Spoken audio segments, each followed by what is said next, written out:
इस वक्त हमारे साथ खास बातचीत करने के लिए आजसू सुप्रीमो सुदेश महतो है। सर, बहुत स्वागत है। कैसी तैयारियां चल रही है विधानसभा इलेक्शन को लेकर? देखो, पूरे राज्य में संगठन का एनडीए के पक्ष में काम चल रहा है। एक राजनीतिक दल होने के नाते और नेता का काम आप सभी लोग जानते हैं कि व्यस्तता बढ़ी हुई है। पार्टी अपने लक्ष्य की ओर काम कर रहा है। जॉइंट अब हम लोग भारतीय जनता पार्टी आजसू मिल के पूरे अभियान को आगे बढ़ाने का हम लोग काम कर रहे हैं।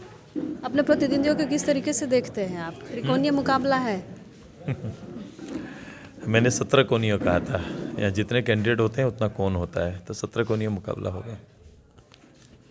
जो सिल्ली मॉडल है, आप कहते हैं सिल्ली मॉडल है, तो क्या ये सिल्ली मॉडल बाकी विधानसभा में होगा जिस सीट से आप लड़ रहे हैं? देखो, ये एक आदर्श विधानसभा की ओर हम इनको ले जा रहे हैं। आदर्श उसी को कहेंगे जिसने अपने डेवलपमेंट के मानक को छूने का प्रयास किया है या छू लिया है। तो कई ऐसे विषय हैं जिसमें इन्होंने अपने डेवलपमेंट के जितने इंडेक्स हैं उसको छूने का प्रयास किया है। तो उसी को आगे ले जाने की हमारी तैयारी है। और हम जहाँ भी आते हैं, जैसे रामगढ़ भी काफ़ी आगे बढ़ा है। जहाँ हमारा विधायक लगातार होते थे वहाँ भी डेवलप हम लोग की प्राथमिकता ही होती है। हम काम को ही हम लोग प्राथमिकता मानते हैं।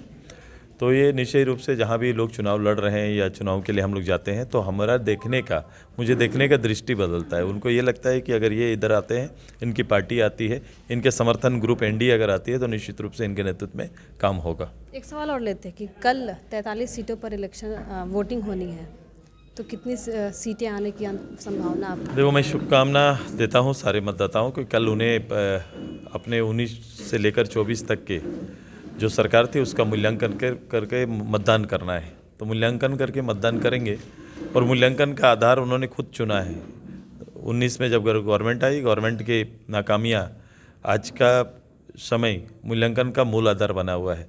तो इसी आधार पर वोट करेंगे। और जो हमने कार्यक्रमों में उमंग देखा है, उत्साह देखा है, सड़कों पर मतदाताओं को देखा है, संगठन के कार्यकर्ताओं को देखा है, तो ये आशा लगा सकते हैं एक बड़ी जीत इसी 43 सीट के अंदर आने वाली है। सुदेश में तो कितने आश्वस्त है अपनी जीत के? ये मैं ही बोल रहा हूँ तो मैं आश्वस्त हूँ। ठीक। तो खास बातचीत कर रहे थे हमारे साथ सुदेश में। तो फिलहाल इस खबर में इतना ही। मुझे दीजिए इजाज़त। नमस्कार।